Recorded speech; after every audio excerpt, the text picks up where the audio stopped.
ஹல்லேலூயா. இப்ப ஒரு தண்டரிங் வசனம் அடுத்து வாசிங்க பார்ப்போம். வாசல்களே உங்கள் தலைகளை உயர்த்துங்கள், அனாதி இட்டர்னல் கதவுகள் உயருங்கள், மகிமையின் ராஜா உட்பிரவேசிக்க போறாரு. நாம நம்முடைய மலை உச்சிக்கு வந்த உடனே மகிமையின் ராஜா வருவதற்கு கதவுகள் என்ன செய்யப்படுதா? திறக்கப்படுதா. இது ஏன் இந்த வசனம் இப்படி இருக்கு? இது இந்த வாசல்கள் என்னது அப்படின்னா, இந்த வாசல்கள் நாம் சம்பந்தப்பட்ட வாசல்கள்.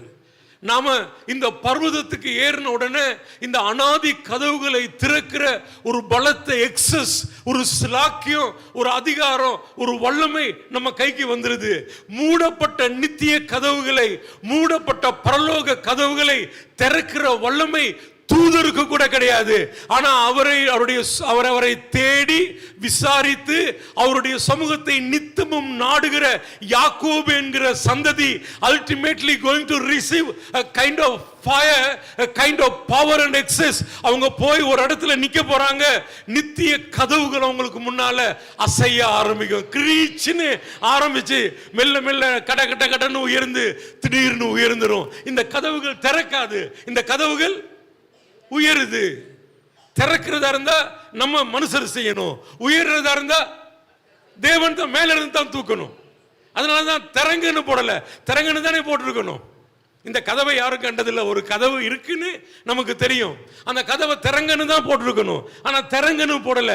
ஏன்னா இது மனுஷன் செய்யற வேலை இல்ல, மனிதனுடைய வேலை. இந்த பெரிய கூட்டத்தில், இந்த 808 பில்லியன் கூட்டத்தில் சிலர் தான் கர்த்தருடைய சமூகத்தை தேடுகிறவர்கள். தேடி விசாரித்து நித்தமும் அவருடைய சமூகத்தை அல்லது அவரை நாடுகிறவர்கள். அவங்க தங்கள் அறியாம ஒரு மலை உச்சிக்கு வர்றாங்க. அங்க வந்த பிறகு என்ன நடக்குதுன்னா, அது வரைக்கும் பரலோகம் பார்த்துக்கிட்டு இருக்கு. அந்த இடத்துக்கு வந்தோடனே பரலோகம் வேலை செய்ய ஆரம்பிக்குது. இது இந்த கதவு லேசில திறக்கிற கதவு அல்ல, இது காலகாலமா மூடப்பட்ட கதவு. திறக்க ஆரம்பிக்கும் பொழுது கிரீச்சின்னு திறக்கும், பிரச்சனையோட தான் திறக்கும். எழுப்புதல், இதுதான் எழுப்புதல். தேவன் தம்முடைய பர்வதத்தில் தம்முடைய சபையை சந்திக்கிற அந்த ஈவென்ட் தான், அந்த சம்பவம் தான் எழுப்புதல். அதுதான் நடக்க போகுது. ஹல்லேலூயா. நம்முடைய ஃபுல் கோஆபரேஷன் இல்லாம இந்த கதவுகள் திறக்கப்படவே எல்லா எழுப்புதலையும் எடுத்து வாசி பாருங்களேன். டே 1ல இருந்து அவர்கள் ஒருமனப்பட்டவர்களாய் with one accord and one mind, அவர்கள் ஒருமனப்பட்டவர்களாய் ஓரிடத்தில் கூடி வந்த பொழுது பெந்தேகோஸ்தே எழுப்புதல் ஆரம்பிச்சது. அது இன்னைக்கு வரைக்கும் யாரெல்லாம் அவருடைய சமூகத்தில் காத்திருந்தாங்களோ, தேடினாங்களோ, சவுத் அமெரிக்கன் எழுப்புதல் நடந்த பிறகு போய் தேடி பார்த்தாங்க. இது காரணம் என்னன்னா, நிறைய பேர் ஜெபம் பண்ணாங்க.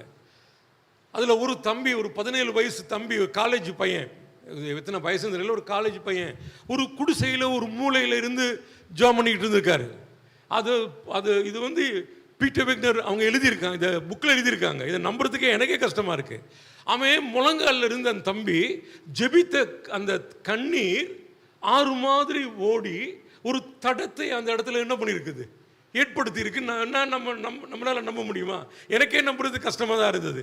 ஆனா அப்படி யாரோ அவரை தேடி விசாரித்து அவருடைய சமூகத்தை நித்தமும் நாடுனபடியினால் அந்த சவுத் அமெரிக்காவினுடைய கதவுகள் அசைந்து திறக்க ஆரம்பிச்சது.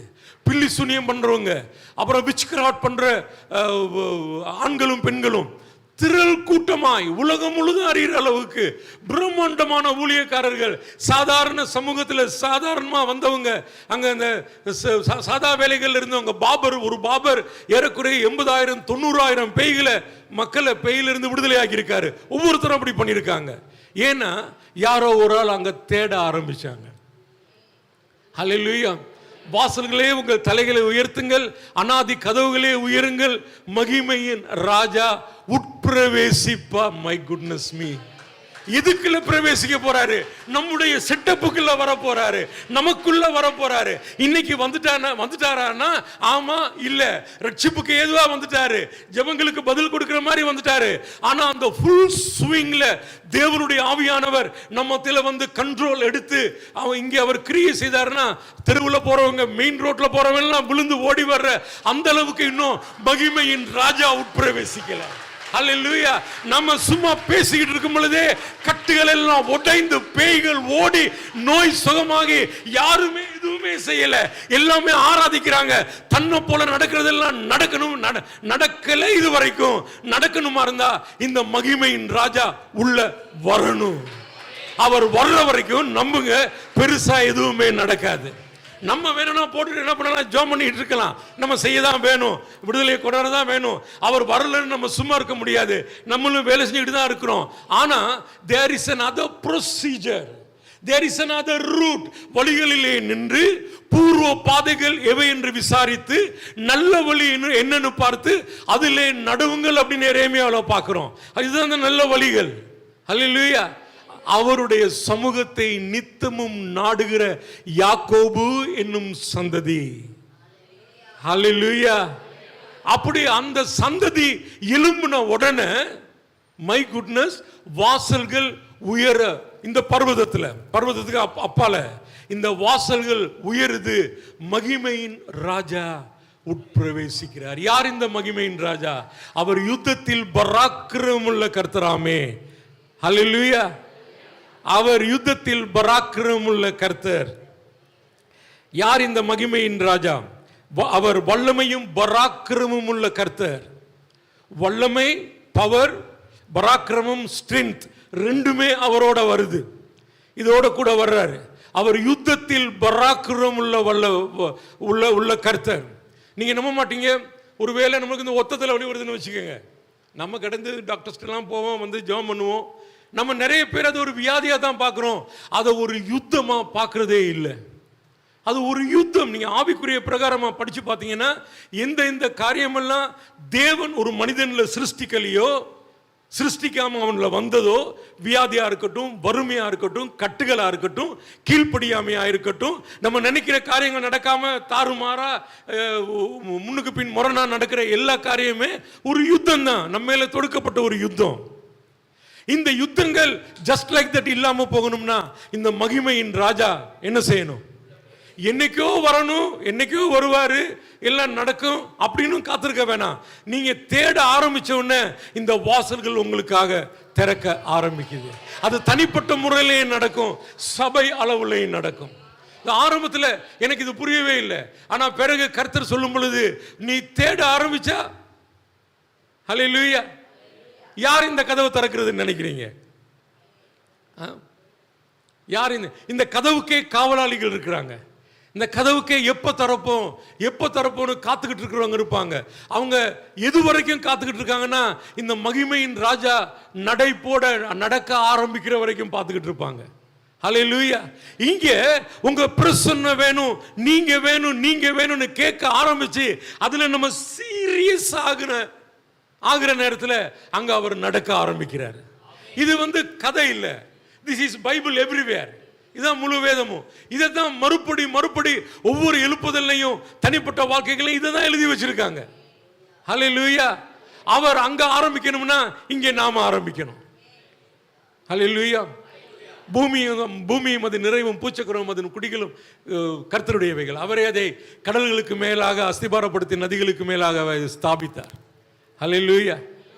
அப்படி ஒரு கூட்டம் இருந்துகிட்டு தான் இருக்குது. இருந்து இந்த உலகத்தில் வாழ்ந்து அப்படியே நரகத்துக்கு போற பெரிய கூட்டம் இருக்கிற நேரத்தில் யாரோ ஒருத்தன் இல்லை இதுக்கெல்லாம் மேலே வேற என்னமோ இருக்கு, நான் இந்த கர்த்தருடைய பர்வதத்தில் ஏறுவேன். நான் சொல்லிய இந்த வசனங்களை கேட்டு அவைகளின்படி செய்கிறவனவனோ அவன் கண்மலையின் மேல் தன் வீட்டை கட்டின புத்தியுள்ள மனுஷனுக்கு ஒப்பாயிருப்பான். சோ கர்த்தருடைய வார்த்தையை தேடி விசாரித்து வர்றவன் ஆட்டோமேட்டிக்கா இந்த கண்மலையில தன் வீட்டை கட்ட ஆரம்பிக்கிறான், இந்த பர்வதத்தில் ஏற ஆரம்பிக்கிறான், இந்த வாழ்க்கைக்குள்ள கடந்து வர்றான். அவன் இந்த உயரத்துக்குள்ள வந்த உடனே அவன் தனிப்பட்ட மனுஷனானாலும் அவன் ஒரு குடும்பமானாலும் அவனை சந்திக்க தேவன் திருவுளம் கொள்ளுகிறார். அப்பொழுது நித்திய கதவுகள்னா இதுவரைக்கும் திறக்காத கதவுகள் சிலருக்கு மாத்திரமே திறக்க ஆயத்த. இது ஏனோக்குக்கு திறந்துச்சுது, இது சேத்துக்கு திறந்துச்சுது, இது யாரேத்துங்கிற ஒருவருக்கு நோவாவுக்கு திறந்துச்சுது, இது தாவீதுக்கு, அப்படி சிலருக்கு திறந்த இந்த கதவுகள் இன்னைக்கு அவருடைய இரத்தத்தினாலே கழுவப்பட்ட எல்லாருக்குமே திறக்க ஆயத்தமா இருக்கு. அவரை நேரம் எடுத்து அவரை தேடி விசாரித்து அவருடைய சமூகத்தை நாட நாம முயற்சிக்காதபடியினால, ஹல்லேலூயா, இதை பார்க்க முடியல. அப்பப்ப நம்மை சூழ இருக்கிறவருடைய அபிஷேகத்தினால் உங்க வாழ்க்கையில மாற்றங்கள் ஏற்படுது. உங்க பாஸ்டர், அப்புறம் வர்ற ஊழியக்காரர்கள், அப்புறம் உங்க சக விசுவாசி, இவர்கள் மேலுள்ள அபிஷேகத்தினால் உங்க வாழ்க்கையில சில மாற்றங்கள் ஏற்பட்டாலும் அது அது அது அது பெர்மனன்ட் மாற்றம் அல்ல. ஒரு பெர்மனன்ட் மாற்றம் நீங்க இந்த பர்வதத்தில் ஏறினா மாத்திரம்தான் நடக்கும். அது ரொம்ப கஷ்டம் இல்லை. தேடணும், அவர் எங்க இருக்காரு, அவரை தேடி விசாரித்து அவருடைய சமூகத்தை நாடுகிற. எரிகோவில் சகைன்னு ஒரு குள்ள மனிதன் இருந்தார். அவர் சுகமாகன உடனே அவர் அவருடைய வீட்டுக்கு ஆண்டவர் போன பிறகு அவர் சொன்னார், நம்ம இந்த அடுத்த சர்வீஸில் அதை பார்ப்போம், இழந்து போனதை தேடவும் ரட்சிக்கவுமே மனுஷகுமாரன் அவரே நம்மளை தேடி வந்துட்டார், செய்கிறதெல்லாம் செஞ்சுட்டாரு. இப்போ நம்ம வேலை என்னதுன்னா அவரை தேடுறது தான். ஹல்லேலூயா. யார் இந்த மகிமையின் ராஜா? யார் இந்த மகிமையின் ராஜா? யார்கிட்ட கேட்டால் எத்தனை பேருக்கு சொல்ல தெரியுமோ தெரியாது. ஆனால் இந்த மகிமையின் ராஜா யார் அப்படிங்கிற ஆழ அகல நீளம் எல்லாவற்றையும் அவரை தேடுகிறவனால கண்டுபிடிக்க முடியும். ஹல்லேலூயா. தூங்குறீங்களா? கவனிக்கிறீங்களா? தயவு செய்து இதில் இறங்கிருங்க, அவரை தேட ஆரம்பிங்க. ஏன் உங்கள் வாழ்க்கையில் ஒரு பிரச்சனை, ஒரு வியாதி இருந்தால் ஏன் இந்த வியாதி, ஏன் எதுக்கு இந்த வியாதி வருது? காரணம் இல்லாமல் எதுவுமே நடக்காது. ஏன் இந்த பிரச்சனை, இது எப்படி அவருடைய சமூகத்தில் உங்கள் வார்த்தை எப்படி போட்டிருக்கு, ஆனால் இது எப்படி நடக்குதே? போய் உட்கார்ந்து ஆராய்ங்க. உங்களை சந்திக்க உங்கள் ஆண்டவர் எனி மினிட் வரலாம். ஹல்லேலூயா. இப்போ நம்ம சீக்கிரமாய் ரோமர் 12க்கு போவோம். ரோமர் 12க்கு போவோம் சீக்கிரமாய்.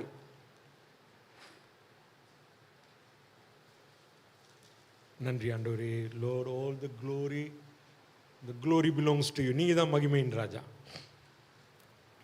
நீங்க தான் மகிமையின் ராஜா, நீங்க தான் மகிமையின் ராஜா.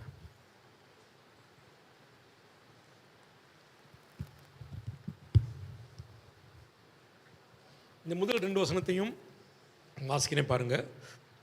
அப்படி இருக்க சகோதரரே, நீங்கள் உங்கள் சரீரங்களை பரிசுத்தமும் தேவனுக்கு பிரியமான எப்படி ஜீவ பலியாக ஒப்பு கொடுக்க வேண்டும் என்று உங்க சரீரங்கள், நான் முதல்ல சொன்னது போல எங்க இருக்கு? இப்ப உங்க சரீரத்தை, ஹல்லேலூயா, தயவு செய்து யாரும் தூங்காதீங்க. இவ்வளவு தூரம் கஷ்டப்பட்டு நீங்க தூங்கி கவனிங்க. உங்க சரீரங்களை எங்க வச்சிருக்கிறீங்க? சொல்லுங்க சத்தமா. பின்னாடி எல்லாம் சத்தமே வர மாட்டேங்குதுங்க. முன்னாடி தான் 2 பேர். கமான், பின்னாடி எங்க வச்சிருக்கீங்க? எந்த பலிபீடத்தில்? கர்த்தருடைய பலிபீடத்தில். சரி, அது எந்த பலிபீடம்னு பார்ப்போம். எப்படி வச்சிருக்கிறீங்க? ஜீவ பலினா என்ன அர்த்தம்? பலினா என்ன அர்த்தம்? உங்க தலையை வெட்டிட்டாங்க, ஆமாவா இல்லையா? பலினா என்னது? உயிரோடைய கொண்டு போயிட்டு பலிபீடத்தில் வைப்போம், தலையை வெட்டி தான் வைப்பான். அப்போ உங்களுக்கு உங்க சரீரத்துக்கு ஜீவன் இல்லை. சரீரத்தை முக்கியத்துவப்படுத்தக்கூடிய, சரீரத்தை பாவத்தில் இண்டல்ஜ் பண்ணக்கூடிய, பாவத்தில் மூழ்க வைக்கக்கூடிய, பாவத்தை என்ஜாய் பண்ணக்கூடிய ஏகப்பட்ட பாவங்கள் இருக்குல்ல. எல்லாம் நிறைய பேர் சொல்லுவாங்க பாவம்னா பாவம் தான் அதில். ஆனால் புதிய ஏற்பாட்டில் 159 வித்தியாசமான பாவங்களை கர்த்தர் போட்டு வச்சிருக்காரு.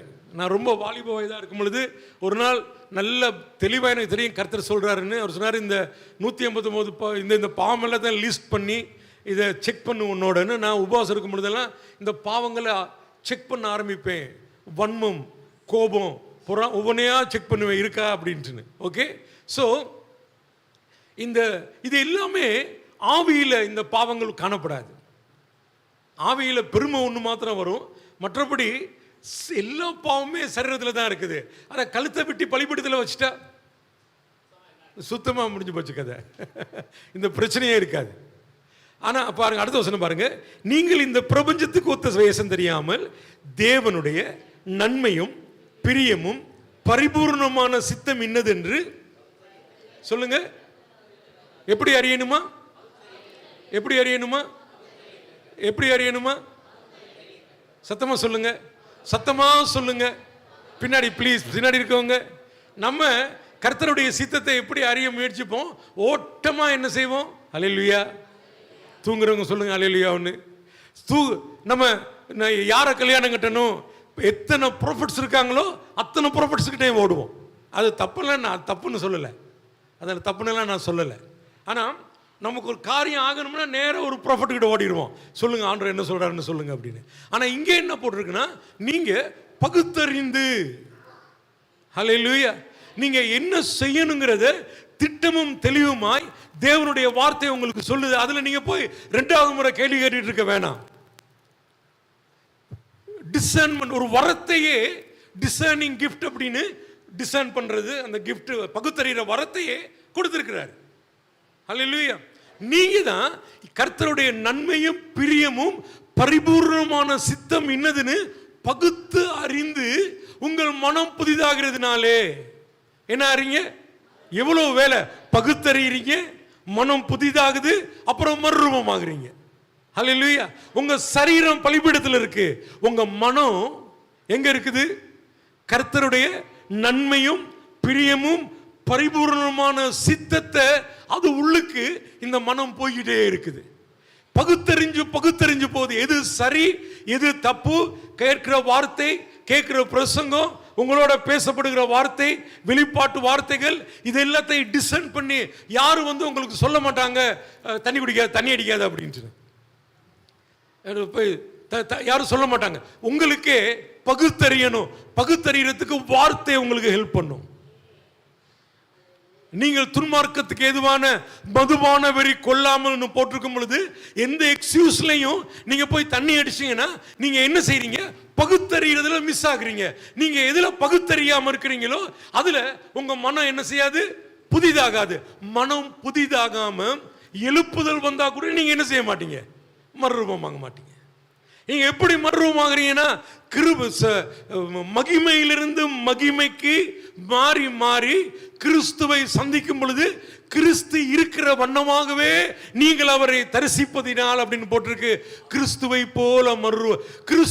போல மறுரூபமாகிறதுக்கு யாரோ உங்களுக்கு சொல்றதில்ல, நீங்க பகுத்தறிகிறீங்க.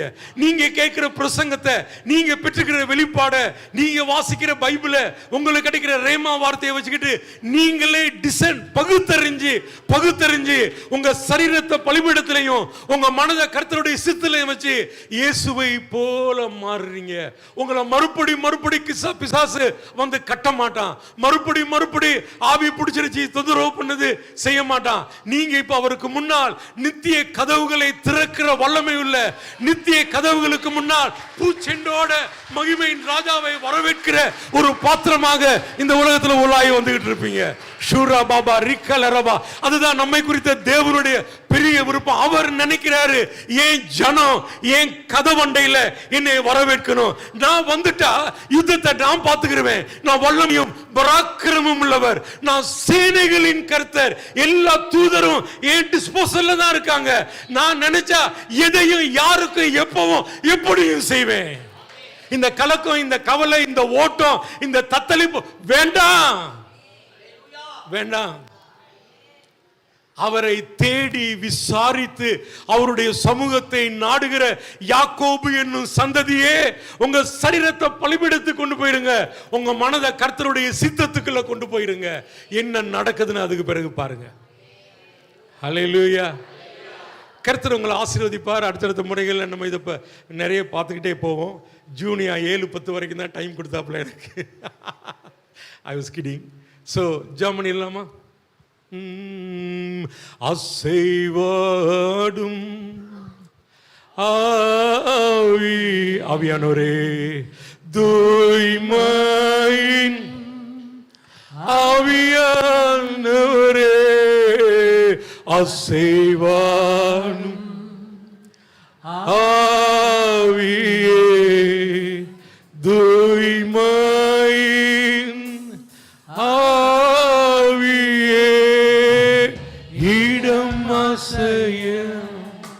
உள்ளம் நிரம்ப இறங்கி வாருமே. இந்த இடம் ஆசைய உள்ளம் நிரம்ப இறங்கி வாருமே. பிதாவே, உங்களை நன்றியோடு துதிக்கிறோம். நீர் நல்லவரும் நன்மை செய்கிறவரும், தம்மை நோக்கி கூப்பிடுகிற அனைவர் மேலும் கிருபை உள்ளவரும், இரக்கமும் கிருபையும் உள்ளவரும், தீங்குக்கு மனஸ்தாபப்படுகிறவருமாகிய தேவனாயிருக்கிறீர். நீர் தீமையை, ஈவில், தீங்கை பார்க்காத சுத்த கண்ணர் அப்படின்னு உங்க வார்த்தை சொல்லுது. எங்க வாழ்க்கையில நடக்கிற தீங்கை நீங்க பார்க்க விருப்பமற்றவர். தீங்குகளுக்காக, எங்க தீங்குகளை அனுபவிக்க நீங்க எங்களை வைக்கல. மகிமையின் ராஜாவுக்கு முன்னால் தலை நிமிர்ந்து நிற்க நீங்க எங்களை வச்சீங்க. இந்த காலையில இந்த இடத்துல வந்து என்னை கேட்டுக்கிட்டு இருக்கிற எல்லாருடைய அவங்க யோசிக்கட்டும். வீட்டுக்கு போயிட்டு என் சரீரத்தை எப்படி பலிபீடத்தை கொண்டு போறது, என் மனதை நான் எப்படி புதிதாக்குறது, எப்படி நான் இயேசுக்கு முன்னால் நிற்பது, எப்படி கர்த்தருடைய பராக்கிரமமான காரியங்களுக்கு என்னை ஒப்பு கொடுக்கிறது, எப்படி தேவன் என் மூலமாக கிரியை செய்கிறது, இதை பற்றி தேடி விசாரித்து உங்க சமூகத்தை நாடுகிற ஒரு கூட்டமாய் நான் இன்னைக்கு இந்த சபையில் ஒரு டிரான்ஸ்ஃபர்மேஷனை பேசுகிறேன்.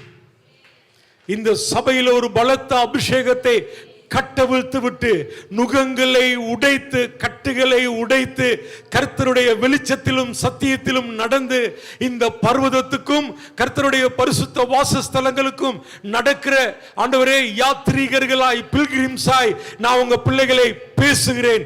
உங்க அபிஷேகத்தை ரிலீஸ் பண்றேன். ஒரு மாற்றம் உண்டாவதாக.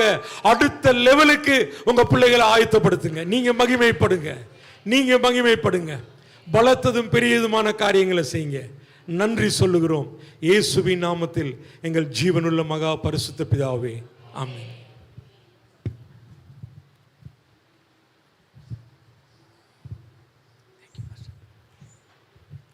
Price Lord. ஹல்லேலூயா. கொஞ்சம் சிரிங்க. ஆமாம் ஹல்லேலூயா. எல்லாம் காலையில் வந்தோடனே பாஸ்டர் அடிக்கடி பேசிட்டு இருந்தாங்க, சிரிங்க சிரிங்க அப்படின்னு. ஆமென். சிரிக்க தான் கர்த்தர் நம்ம கொடுத்துருக்கிறார். ஆமென் சொல்லுவோமா? ஹல்லேலூயா, ஆமென். ரொம்ப வார்த்தையை அப்படியே பிடிச்சுக்கிட்டவங்க எல்லாம் பயங்கரமாக வளமாக ஆசீர்வதிக்கப்படுவீங்க. ஆண்டவர் ஆசீர்வதிக்கப்படுறதுக்கு ஆண்டவர் எத்தனை பேர் உங்களை கர்த்தர் ஆசீர்வதிக்கிறான்னு நினைக்கிறீங்க? அது கர்த்தர் ஆசீர்வதிக்கன்னா வானத்திலும் துப்பு துப்புன்னு வந்து சுகத்தையும் பலத்தையும் அதுக்கப்புறம் பணத்தையும் போட மாட்டார், வார்த்தையை தான் தருவார். அந்த வார்த்தையை நீங்கள் எவ்வளோ தூரத்துக்கு நீங்கள் ஏற்றுக்கொள்கிறீங்களோ அவ்வளோ தூரத்துக்கு 30, 60, 100 மடங்கு பயங்கர ஆசீர்வாதம் பெற்றுக்கொள்ளும். கொஞ்சம் பக்கத்தில் திரும்பி கைகளை கொடுத்து, வார்த்தையை எவ்வளவு ஏற்றுக்கொள்ளுறீங்களோ அவ்வளவு 30, 60, 100 மடங்கு ஆசீர்வாதம். இந்த இடத்துல உட்காந்து கண்ட கலதை யோசிச்சுட்டு இருந்தால் சில பேருக்கு ஒன்றுமே வராது. சில பேர் 30 மடங்கு அப்படியே பார்த்தீங்கன்னா 30 மடங்கு ஆசீர்வாதம். சில பேருக்கு 60 மடங்கு பரவாயில்ல இந்த வெளிப்பாடு நல்லா இருக்குன்னு அப்படி ஆசுனா 60 மடங்கு ஆசீர்வாதம். அப்படின்னா இப்போ உதாரணம் வச்சுக்கணும், 60 மடங்குன்னு வச்சுங்களேன். அப்படின்னா இப்போ நீங்கள் ஒரு 6000 ரூபா சேலரி வாங்குறீங்கன்னு வச்சுங்களேன், இல்லை ஒரு 10,000 ரூபா சேலரி வாங்கினா அது அப்படி 60 மடங்காக மாறிடும். சரிங்களா? ஏன்னா 60 மடங்குன்னா அதுக்கு எவ்வளோ? 10,000 60 மடங்காக மாற்றினா எப்படி? 6 லட்சம். 6 லட்சம் தானே எனக்கு கணத்தில். நீங்கள் ஆமாம், உங்கள் லைஃப்பில் வந்து 60 மடங்கு வேணாலும் அதை நீங்கள் எப்படி ஆண்டவருக்கு கனம் கொடுக்குறீங்க, தேடுறீங்க. ஞாயிற்றுக்கிழமை சர்ச்சுக்கு வரணும். ஆமாம், 1000 காரியம் உங்கள் வீட்டில் இருந்தாலும் கர்த்தரை தேடாட்டினா கர்த்தர் தான் தன்னை இருக்கிறது இப்படிக்கிட்டு போயிடுவார். அதனால் கர்த்தரை தேடுனா நீங்கள் எவ்வளோ வார்த்தையை தேடுறீங்களோ அவ்வளோ தூரத்துக்கு 30 மடங்கும் 60 மடங்கும் 100 மடங்கு கர்த்தர் தருவார். ஆமென். அதனால் சர்ச்சுக்கு வந்துட்டீங்கன்னா உங்களுக்கு கர்த்தருடைய வார்த்தை வருது.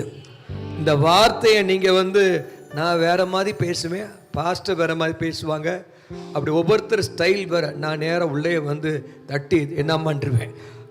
அதனால் நீங்கள் எல்லாருமே வெளிப்பாக வாங்க. ஞாயிற்றுக்கிழமை கர்த்தருடைய வார்த்தையை தாராளமாக ஏக்கத்தோடு வாங்க. இந்த சபை நிச்சயமாக 100 மடங்கு குடும்பங்கள் வளமாகும், வாழ்க்கை வளமாகும், எல்லாம் செழிக்க கர்த்தர் உதவி செய்வார். முக்கியமான நேரம் தசம்பா காணிக்கையில் எடுங்களேன். எப்படி இங்கே இந்த என்னன்னு தெரியல, திடீர்னு கரண்ட் எல்லாம் ஒரு மாதிரி ப்ராப்ளம் ஆகிடுச்சு. செக் பண்ணிட்டீங்களா?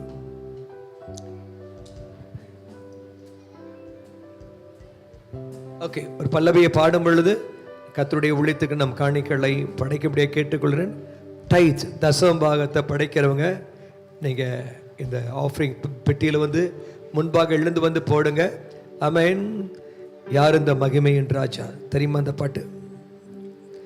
யார் இந்த ராஜா, மகிமையின் ராஜா, யார் இந்த ராஜா, மகிமையின் ராஜா, மகிமையின் ராஜா, மகிமையின் ராஜா, கதவு ராஜா வருகிறார், கதவு திறக்கட்டும், ராஜா வருகிறார். இந்த ராஜா மகிமையின் ராஜா, யார் இந்த ராஜா, மகிமையின் ராஜா, மகிமையின் ராஜா.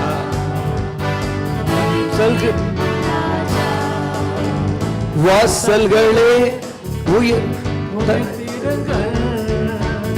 கதவுகளே திறந்து வழிவிடுங்கள், வாசல்களே தலைகளை உயர்த்துங்கள், கதவுகளே படைகளின் ஆண்டவர் பராக்கிரமம் நிறைந்தவர் உள்ளே நுழையட்டும், படைகளின் ஆண்டவர் பராக்கிரமம் நிறைந்தவர் உள்ளே நுழையட்டும். யார் இந்த ராஜா, மகிமையின் ராஜா, யார் இந்த ராஜா, மகிமையின் ராஜா, மகிமையின் ராஜா, மகிமையின் ராஜா. மண்ணுலகம் கர்த்தருக்கு சொந்தமன்றோ, குடிகள் எல்லாம் அவரின் உடைமை என்றோ. மண்ணுலகம் கர்த்தருக்கு சொந்தமன்றோ, குடிகள் எல்லாம் தேடுவோம் அவரை, நாடுவோம் தினமும் இரட்சகர் இயேசுவை.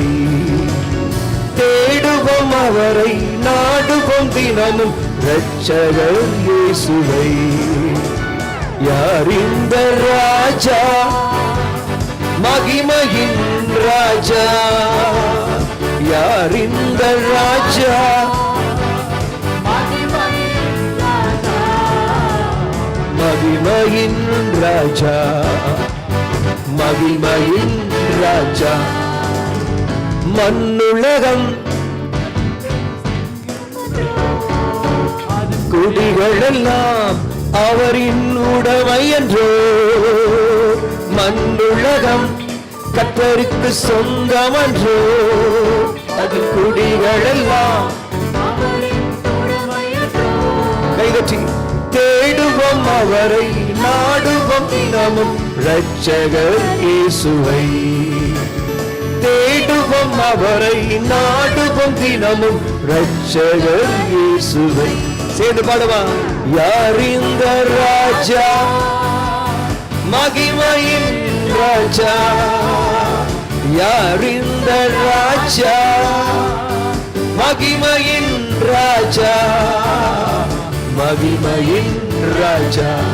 சொல்லுங்க, மகிமையின் ராஜா. வாசல்களே தலைகளை உயர்த்துங்கள், கதவுகளே திறந்து வழிவிடுங்கள்,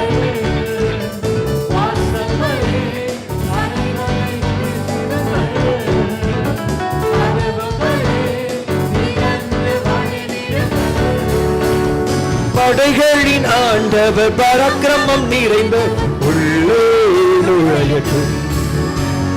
படைகளின் ஆண்டவர் பராக்கிரமம் நிறைந்த உள்ளே நுழையட்டும். சத்தமா, யார் இந்த ராஜா, மகிமையின் ராஜா, ராஜா மகிமையின் ராஜா மகிமையின் ராஜா. Amen.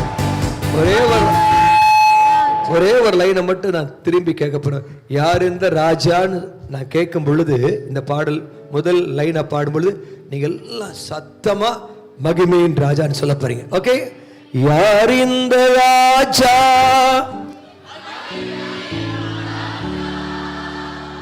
உங்க பிரசங்க வேலை செஞ்சிருச்சு. யார் இந்த ராஜா,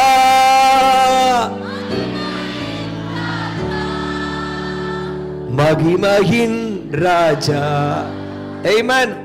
ஒரு நிமிடம் மாத்திரம் இந்த அனௌன்ஸ்மெண்ட்டை கேளுங்க. ஏற்கனவே சொல்லிட்டேன், நம்ம சர்ச்சில் வீடுகளில் விடுதலை வேணுன்றவங்க காலையில் செவ்வாய் புதன் வியாழன் வெள்ளி சனி வெள்ளிக்கிழமை வரைக்கும் காலையில் நீங்கள் டெலிவரன்ஸ்க்காக வீட்டில் கூப்பிட்டீங்கன்னா வந்து ஜெபிப்போம். அதனால் நீங்கள் எங்கே போகிறோன்னு யோசிக்க வேண்டாம். அடுத்து நீங்கள் பர்சனலாக டெலிவரன்ஸ் பாருங்க. வெள்ளிக்கிழமை சாயந்தரத்தில் 11 மணி வரைக்கும் இருந்து மக்களுக்கு தனித்தனியாக ஜெபிக்கிறேன். எனக்கு அதில் ஒரு திருப்தி கிடைக்கல. ஏன்னா நிறைய மக்கள் வராங்க, முன்னால் வந்து நின்றுட்டு நான் 8:30 மணிக்கு மேலே தான் நான் கீழே இறங்குறேன். 8:30 மணிலேருந்து 11 o'clock இருக்கிறவங்களுக்கு மட்டும் தான் இண்டிவிஜுவல் அட்டென்ஷன் கொடுக்க முடியுது. 8:30 மணி வரைக்கும் இண்டிவிஜுவல் அட்டென்ஷன் கொடுக்க முடியல. அதனால் நீங்கள் பர்சனலாக எனக்கு டெலிவரன்ஸ் வேணும், கவுன்சில் வேணும், நானும் ஒய்ஃப் இருப்போம், மற்ற பாஸ்டர்ஸ்லாம் இருப்போம். நீங்கள் என்ன செய்யுங்க, காலையில் 10 மணிலேருந்து வெள்ளிக்கிழமையில் காலைல 10 மணிலேருந்து நீங்கள் பர்சனலாக வந்து கவுன்சிலிங் கேட்டு உங்களுக்கு தனிப்பட்ட முறையில் இதுதான் அந்த பிரச்சனை அப்படின்னு சொல்லி உங்களுக்கு தெளிவை கொடுத்து ஜெபித்து நீங்கள் நிரந்தரமான விடுதலை கொடுப்பதற்கு காலையில் 10 மணிலேருந்து நைட்டு 10 மணி வரைக்கும் இங்கே அவைலபிளாக நான் இருக்கிறேன். அதனால் நீங்கள் இந்த இதை நீங்கள் பயன்படுத்தி கொள்ளும்படியாய் அன்புடன் கேட்டுக்கொள்கிறேன். ஒவ்வொரு ஞாயிற்றுக்கிழமையும் விசேஷமாக இந்த மாதம் முழுசுமாக ஒவ்வொரு ஞாயிற்றுக்கிழமை சாயந்தரமும் விசேஷ வேத பாடக வகுப்பு இருக்குது. அதில் நிறைய தேவ ஊழியர்களை நாங்கள் புக் பண்ணியிருக்கிறோம். நீங்கள் வந்து கலந்து ஆசீர்வாதத்தை பெற்றுக்கொள்ளும்படியாக கேட்டுக்கொள்கிறோம். இந்த மாதத்தில் பர்த்டே வெட்டிங் டே இந்த காரியங்களை பர்த்டே வெட்டிங் டே உதாரணம் வச்சுங்களேன். இந்த மாதத்தில் யாருக்காவது பர்த்டே வெட்டிங் டே இருக்கிறவங்க சொல்லுங்க பார்ப்போம். ஓ காட், டேவிட் பல்ராம் ஐயா, பாஸ்டர் டேவிட் பல்ராம் ஐயா வாங்க வாங்க. கெட்ஸி அக்கா பாருங்க, கெட்ஸி அக்கானோடனே ஜூனியா வாங்க வாங்க முன்னாடி வந்துருங்க. முன்னாடி கெட்ஸி அக்கானோடனே அவ்வளோ பிரியமாக கெட்ஸி அக்கா அப்படின்றாங்க. ஓகே, ஓ வா வா வா, praise God. Kumar, very good very good. கைகளை தட்டி உற்சாகத்தோடு கூட வெரி குட் வெரி குட். உனக்கு இருக்குதா? ஹல்லேலூயா. உங்கள் பேர் என்ன? மேலே ஏற்றிருங்க அவனை. உங்கள் பேர் என்ன? நிதேஷ். நிதேஷ்காக ஒரு கை தட்டி உற்சாகமா. ஓ காட், நல்ல குட்டி பையன். சரிங்களா? சரி, இந்த பிள்ளைகளுக்காக முதல்ல நம்ம ஜெபம் பண்ணிடுமா? நல்ல அன்பான அழகான வலது கையை இவங்களுக்கு நேராக நீட்டிங்க பார்ப்போம். எங்கள் அன்பு தாப்பனே, என் அருமையாய் கர்த்தர் கொடுத்த நல்ல பிள்ளைங்க வாழ்க்கையில் குமாருக்காக, பாஸ்டர் டேவிட் பல்ராம் ஐயாருக்காக, நிதேஷ்காக, சிஸ்டர் கெட்ஸிக்காக நன்றி அப்பா. இந்த பிள்ளைங்க வாழ்க்கையில் நீங்கள் ஏதோ ஒரு நற்கிரியை ஆரம்பிச்சுட்டீங்க. அந்த நற்கிரியை செய்து முடிக்கிற வரைக்கும் எங்கள் வாழ்க்கையில் அதிகமான ஒரு மகிமையை காணட்டும். இந்த நாட்களில் இந்த பிள்ளைங்க நாங்கள் மகிமையாய் தகப்பனே நீங்கள் மூடிக்கொள்ளுங்க. ஆண்டவரே, ஒரு அக்கினிமயமான பிரசனை இறங்கட்டாப்பா. இவங்க எதிர்பார்க்கறது மேலாக எல்லா ஆசீர்வாதங்களும் வேகமாக உங்க பின்னால் ஓடி வருவதாக. சுகபல ஜீவனை தந்து ஆசீர்வதிங்க இயேசுவின் நாமத்தில் பிதாவே, ஆமென். சத்தம் என்னங்க, ஜெபம் பண்ணிட்டோம். முக்கியமான காட்சி சொல்லி முடிச்சு. இப்போ உங்களுக்கு பர்த்டே வந்துருச்சா? இவங்க பர்த்டே டைம் என்ன செய்யணும்? டேட்டை உங்கள் டேட்டில், சரிங்களா, உங்கள் டேட்டில் நீங்கள் என்ன பண்ணணும்? பாஸ்டர் உங்கள் டேட்டில் உங்கள் ஏரியா பாஸ்டர் சொல்லி, எனக்கு இந்த பர்த்டே இருக்குது, நான் என்னுடைய ஃப்ரெண்ட்ஸை, சர்ச்சுக்கு வரவங்களை கூப்பிடக்கூடாது, என் ஃப்ரெண்ட்ஸ் எல்லாம் ஒரு 20 பேரை கூப்பிட்டு நீங்கள் பிரியாணி கொடுத்தாலும் சரி, இல்லை தோசை போட்டாலும் சரி, இல்லை என்ன கொடுத்தாலும் பரவாயில்ல, கரெக்டாக நைட்டு 8 மணிக்கு நீங்கள் உங்கள் ஃப்ரெண்ட்ஸை கூப்பிட்டு ஒரு 20 பேரையாவது 25 பேரை இந்த மாதிரி நித்தியச மாதிரி கூப்பிடக்கூடாது, கொஞ்சம் கூப்பிட்டு வச்சு என்ன செய்யணும்? என்னையை கூப்பிடணும். நீங்கள் என்னையை பற்றி ஒரு பில்டப் பண்ணணும். எங்கள் பாஸ்டர் நல்லவர், வல்லவர், வரங்கள் நிறைந்தவர் அப்படின்னு சொல்லி ஏற்கனவே அவங்க சொல்லி வச்சு அவங்க நான் உள்ளே வந்த உடனே அப்பா அப்படி பேதுருடைய காலில் வந்து அந்த கொர்நேலி விழுந்த அந்த மாதிரி நீங்கள் சொல்லி கூப்பிட்ட உடனே நான் 20 பேருக்கு நான் பிரசங்கம் பண்ணுவேன். அவங்க தொடப்பட்டாங்கன்னா அவங்க சர்ச்சுக்குள்ளே வருவாங்க. நாங்கள் இந்த வருஷத்தில் இந்த மாதத்தில் அட்லீஸ்ட் ஒரு 100லேருந்து 200 குடும்பங்களை சபைக்குள்ளே கொண்டு வரணும்னு வச்சுருக்கோம். எப்படி? பர்த்டே பேபி மூலமாக நீங்கள் பர்த்டே கொண்டாடும் பொழுது அப்படியே கொஞ்சம் சுவிசேஷத்தை உங்கள் நண்பர்களுக்கும் சொல்லிடுவீங்க. அதனால் நீங்களும் ஆசீர்வாதமாக இருப்பீங்க, நம்ம சபையும் ஆசீர்வதிக்கப்படும். ஹல்லேலூயா. அதனால் நாட்களை விசேஷித்துக் கொள்ளுங்கள். இந்த நாட்களில் உங்கள் பர்த்டே விசேஷமான நாட்களாக இருக்கட்டும். நான் வரேன், நான் கேக் வாங்கிட்டு வரேன், நீங்களே கேக் வாங்கலாம், நான் வாங்கிட்டு வந்து உங்களுக்கு கட் பண்ணுறேன். நீங்கள் ஒரு 20 ஆத்துமாக்களை சபை கொண்டு வந்தால் போதும். Praise God. God bless you. நம்ம எல்லாம் எழுந்து நம்ம செபிச்சு முடிச்சிருவாங்க. ஆமென். எங்கள் அன்பு தகப்பனை கொடுத்த எல்லா ஆண்டவரே வார்த்தைக்காக, காணிக்கைக்காக, படைத்த தசமபாகம் படைத்த ஒவ்வொருவர் மேலேயும் நீங்கள் வானத்தை திறந்திருக்கதையும் அவங்க வாழ்க்கையில் ஒரு பெரிய செழிப்பையும் கொடுங்க ராஜா. படைக்கப்பட்ட காணிக்கை ஆசீர்வதிக்கிறோம். இந்த நாளில் கொடுக்கப்பட்ட எல்லா அனௌன்ஸ்மெண்ட்ஸ், எல்லா தகப்பனை வார்த்தைகளையும் கர்த்தர் ஆசீர்வதித்து பல 1000 மடங்கு சபை பெருகட்டும். வானத்தின் நட்சத்திரத்தை போல பெருக செய்ய இயேசுவின் நாமத்தில் பிதாவே, ஆமென். நம்முடைய கர்த்தராகிய இயேசு கிறிஸ்துவின் கிருபையும் பிதாவாகிய தேவனுடைய அன்பும் பரிசுத்த ஆவியானுடைய அன்யோன்ய ஐக்கியமும் நம் அனைவரோடு கூட சதா காலங்களில் இருப்பதாக. ஆமென். God bless you. இந்த மாதம் நமக்கு விசேஷ